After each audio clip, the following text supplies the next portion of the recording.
जहां प्रधानमंत्री नरेंद्र मोदी के नेतृत्व में एनडीए की सरकार बन चुकी है। मंत्रियों को उनके विभाग बांट दिए गए हैं। इस बार भी वित्त मंत्रालय की जिम्मेदारी निर्मला सीतारमण को मिली है। मोदी 3.0 का पहला बजट सत्र जुलाई महीने में शुरू होने की उम्मीद जताई जा रही है। बजट सत्र को लेकर उत्तराखंड बीजेपी प्रदेश अध्यक्ष महेंद्र भट्ट ने प्रदेश को इस बार बहुत कुछ मिलने की बात कही है।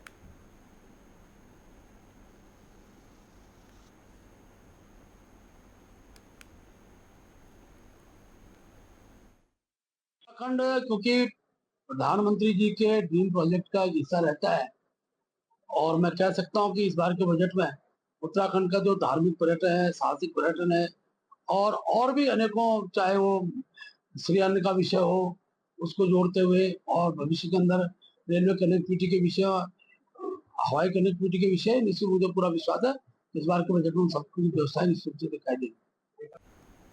कांग्रेस हाईकमान ने लोकसभा चुनाव के दौरान उत्तराखंड में पार्टी के खराब प्रदर्शन की जांच कराने का निर्णय लिया है। पार्टी ने इसके लिए वरिष्ठ नेता पीएल पुनिया और रजनी पाटिल को जिम्मेदारी सौंपी है। लोकसभा चुनाव के दौरान उत्तराखंड में कांग्रेस लगातार तीसरी बार सभी 5 सीटें हार गई। हालांकि पार्टी पिछली बार के मुकाबले ज्यादा सीटों पर हार का अंतर कम करने में कामयाब रही है। हालांकि कांग्रेस पार्टी के उत्तराखंड में खराब प्रदर्शन की जांच पर प्रदेश प्रवक्ता शीशपाल सिंह भिष्ट ने कहा है कि पूरे देश में कांग्रेस ने अपनी अच्छी वापसी की है, लेकिन उत्तराखंड में कांग्रेस 5 लोकसभा सीटों पर हार गई। वहीं हार के कर्म की जांच कांग्रेस पार्टी करेगी ताकि वे अगले चुनाव में अपने आप को मजबूत तरीके से खड़ा कर सके। देखिए, समाजवादी पार्टी भी इंडिया गठबंधन का हिस्सा है। देखिए, लोकसभा चुनाव के बाद राजनीतिक दलों में एक स्वाभाविक प्रक्रिया है कि चुनाव में हार और जीत की समीक्षा होती है। केंद्रीय स्तर पर दिल्ली में सीडब्ल्यूसी की बैठक हो चुकी है और पूरे देश की समीक्षा उसमें हुई है। अब राज्यों के स्तर पर जो है समीक्षा हो रही है। जिन राज्यों में कांग्रेस पार्टी का खराब प्रदर्शन रहा है, लचर प्रदर्शन रहा है, वहां के लिए केंद्रीय नेतृत्व ने जो है पर्यवेक्षक जो है घोषित किए हैं और उत्तराखंड के लिए पीएल पुनिया और रजनी पाटिल जी को पर्यवेक्षक बनाया गया है। प्रदेश के लोक निर्माण और पर्यटन मंत्री सतपाल महाराज अपनी धर्मपत्नी अमृता रावत के साथ मंगलवार को लोहाघाट पहुंचे, जहां बीजेपी कार्यकर्ताओं और अधिकारियों ने भव्य स्वागत उनका किया। इस दौरान सतपाल महाराज ने लोहाघाट के प्रसिद्ध पर्यटक स्थल एबट माउंट व कोली ढेग झील का निरीक्षण किया। कोली ढेग झील में पर्यटकों के लिए मूलभूत सुविधाएं न होने पर सतपाल महाराज ने सिंचाई विभाग के अधिकारियों पर गहरी नाराजगी भी जताई है।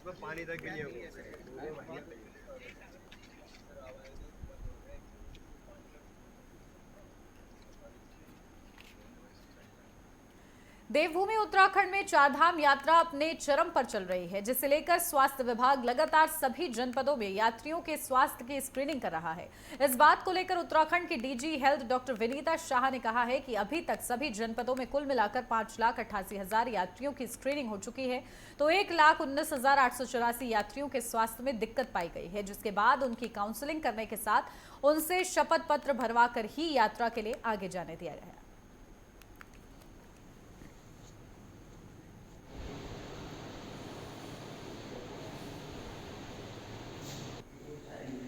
लगभग अभी चारधाम यात्रा चल रही है।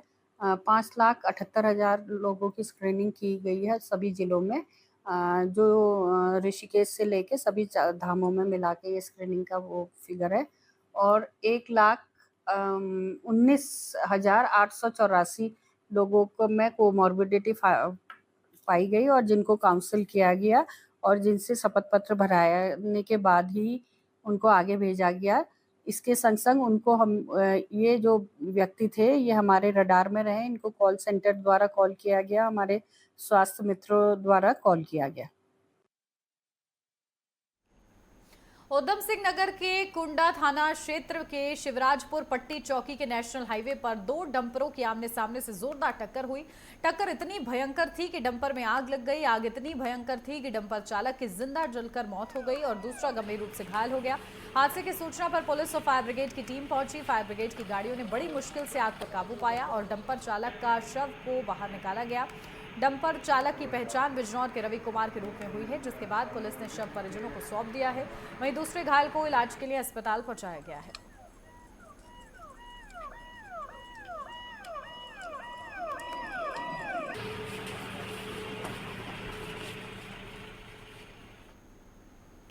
महंगाई के जमाने में लगातार बढ़ते बिजली के दाम लोगों को काफी परेशान कर रहे हैं। बिजली की बढ़ती कीमतों की वजह से लोगों में काफी आक्रोश है। बढ़ती कीमतों के खिलाफ जन संघर्ष मोर्चा कार्यकर्ताओं ने विरोध प्रदर्शन किया। एसडीएम की गैर मौजूदगी में मुख्य प्रशासनिक अधिकारी को राज्यपाल के नाम ज्ञापन सौंपा गया और बिजली के दाम कम करने की भी बात कही गई। आपको बता दें, प्रति महीने यूनिट स्लैब प्रति किलोवाट फिक्स चार्ज निर्धारित किया गया है। 100 यूनिट तक रुपए 3.40 प्रति यूनिट और 200 यूनिट तक रहेंगे तो वहीं 4.90 रुपए प्रति यूनिट 200 से 400 यूनिट तक, 6.70 रुपए प्रति यूनिट, इसके ऊपर 7.35 प्रति यूनिट निर्धारित की गई है, जिसकी वजह से लोगों में काफी गुस्सा है। कार्यकर्ताओं ने 100 यूनिट के स्लैब के स्थान पर 150 से 200 यूनिट का स्लैब निर्धारित करने की भी बात कही है।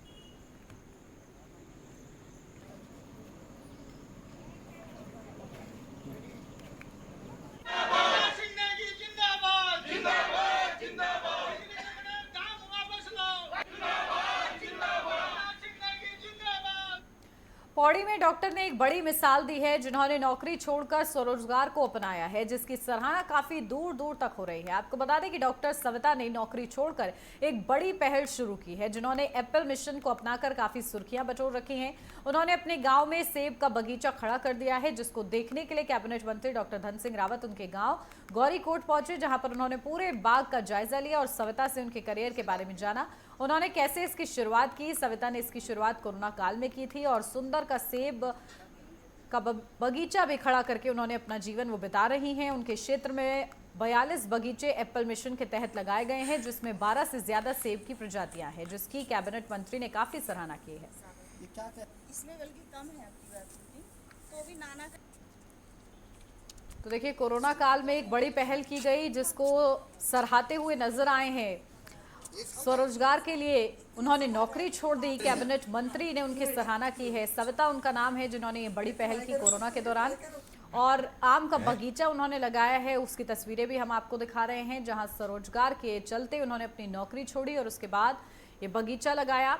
नौकरी से ज्यादा अब सविता कमा रही हैं। ये एक जीता जागता उदाहरण है स्वरोजगार का। 12 से ज्यादा उन्होंने सेब की प्रजातियां यहाँ पर लगाई हैं। तो कैबिनेट मंत्री ने सविता की प्रशंसा की है कि उन्होंने बड़ा ही सराहनीय काम किया है।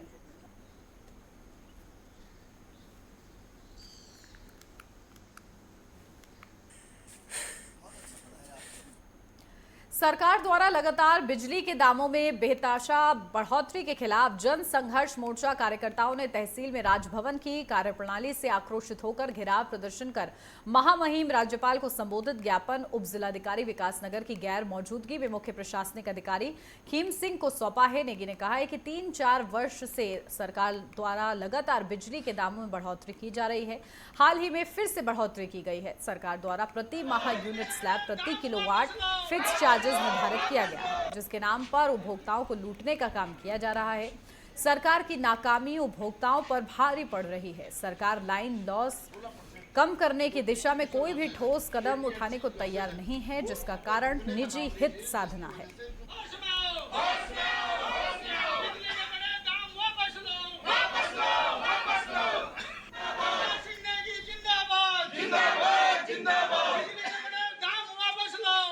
लगातार बढ़ रहे हैं, उसको लेकर के, और हमारा आक्रोश आज राजभवन के खिलाफ है, क्योंकि राजभवन बिल्कुल सोया हुआ है। राजभवन की निंद्रा नहीं टूट रही है, इतना जनता पीस रही है। और आप समझ सकते हैं बिजली के दाम साल में 2-2 बार बढ़ रहे हैं, लेकिन राजभवन किस भूमिका में क्या चाहता है, ये हमारी समझ से बाहर है। इसको संज्ञान लेना चाहिए। तमाम जनसंघर्ष मोर्चा लगातार लगाए कि लाइन लॉसेज हो रहे हैं, बिजली के दाम बढ़ रहे, कभी स्लैब के नाम पर, कभी फिक्स चार्जेस के नाम पर जनता को लूटने का जो काम किया है, राजभवन को उस पर संज्ञान लेना चाहिए। लेकिन मैं समझता हूँ राजभवन को बिल्कुल भी प्रदेश की जनता की फिक्र नहीं।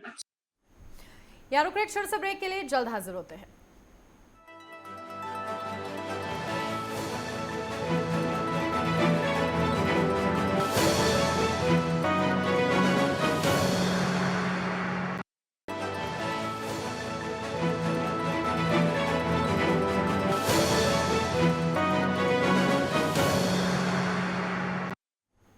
ब्रेक के बाद स्वागत है आपका। बढ़ते हैं आगे। चंपावत में महिला सशक्तिकरण एवं बाल विकास विभाग मंत्री रेखा आर्या ने जिला कार्यालय सभागार में विकास कार्यों को लेकर समीक्षा बैठक की। बैठक के दौरान प्रभारी मंत्री ने विभागवार समीक्षा करते हुए आवश्यक दिशा निर्देश जारी किए। साथ ही जिले को मॉडल जिले के रूप में विकसित करने के लिए हर संभव प्रयास करने हेतु जल्द से जल्द धरातल पर उसको उतारा जाए, इसको लेकर भी बड़ी महत्वपूर्ण निर्देश उनकी तरफ से दिए गए हैं। तो कैबिनेट मंत्री रेखा आर्या ने समीक्षा बैठक की है, जहां बैठक में सभी विभागों के अधिकारी इस दौरान मौजूद रहे हैं। तो इसी के साथ मंत्री ने अधिकारियों को जरूरी दिशा निर्देश दिए गए हैं, जहां कैबिनेट मंत्री की ये बैठक बेहद ही ज्यादा महत्वपूर्ण इस लिहाज से भी हो जाती है कि अधिकारियों को अपने स्तर पर कार्रवाई में या काम में किसी भी तरीके से लापरवाही न करने के निर्देश दिए गए हैं। आगाह भी किया गया है कि लापरवाही किसी भी कीमत पर बर्दाश्त नहीं की जाएगी और साथ ही साथ सुचारू रूप से काम चलता रहे, इसको लेकर भी खासा ये समीक्षा बैठक की गई है।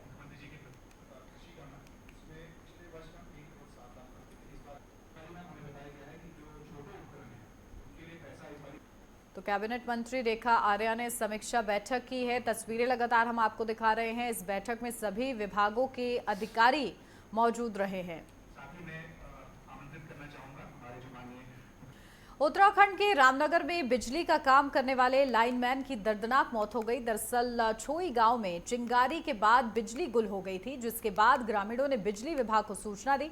लाइनमैन ने चेक भी किया और इसी दौरान लोहे की ग्रिल में करंट आ गया और इसी बीच साथ में मौजूद अन्य कर्मचारियों ने तुरंत लाइनमैन को अस्पताल पहुंचाया, जहां डॉक्टर्स ने उसे मृत घोषित कर दिया है। फिलहाल मामले के बारे में उच्च अधिकारियों को जानकारी दे दी गई है और इस मामले की जांच जारी है। चाहे जो मजबूरी हो हमें कहें, चाहे जो मजबूरी हो, चाहे जो मजबूरी हो, हमें कहें, चाहे इसलिए एकत्र हुए हैं क्योंकि कई लंबे समय से हमारी जो है पद वार्ड बॉय हो गया, कई लोग के हमारी जो है पद स्वीकृत नहीं है और जो 2020 से हम अपनी यहाँ पर सेवा दे रहे हैं कोविड काल से और हमारे सैलरी में 1 रुपये का तक यहाँ पर बढ़ोतरी नहीं हुई है, जिस वजह से यहाँ पर समस्त मेडिकल स्टाफ बहुत आक्रोशित है और हम 29 तारीख का 2 घंटे का हमारा जो है कार्य बहिष्कार है। बीजेपी प्रत्याशी करतार सिंह भड़ाना मंगलौर विधानसभा के नारसन कला पहुंचे और लोगों से उन्होंने जनसंपर्क किया, जिसके बाद आर्य समाज मंदिर पहुंचकर एक जनसभा को संबोधित भी किया। करतार सिंह भड़ाना ने कहा कि मंगलौर विधानसभा विकास से कोसों दूर रही है।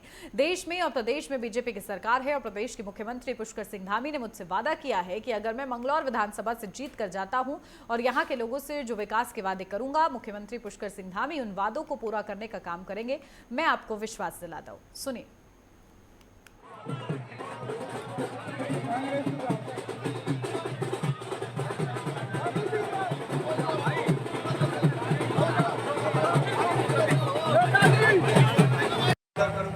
जो तुम मुझे सम्मान दोगे उसको 10। अगर विधायक बनाते हैं तो विकास के लिए ही तो बनाते हैं। ये जो एमएलए बनाने की प्रथा है वो इसीलिए था कि सरकार के और जनता के बीच का एक पार्ट होता है जो वहां से ले आए और यहाँ ले आके लगाए। अगर उसमें जो पार्ट लगाया जाता है वो खुद ही अपने घर में धर ले और जनता तक नहीं पहुंचाए तो फिर उसका विकास हो नहीं सकता। जी पहले भी भाजपा ने इस हर सीटों पर अच्छा अपना वो दिखाया है दमखम। अब भड़ाना जी के आने से और मजबूती से चुनाव लड़ा जाएगा और सभी प्रत्याशी जितने पुराने रहे हैं और पूरी टीम उत्तराखंड की पूरी ताकत से चुनाव लड़ेगी और हमारे क्षेत्र गांव जितने भी पड़ते हैं वहां से हम पूरा सहयोग करेंगे और भड़ाना जी को जिता के लाएंगे।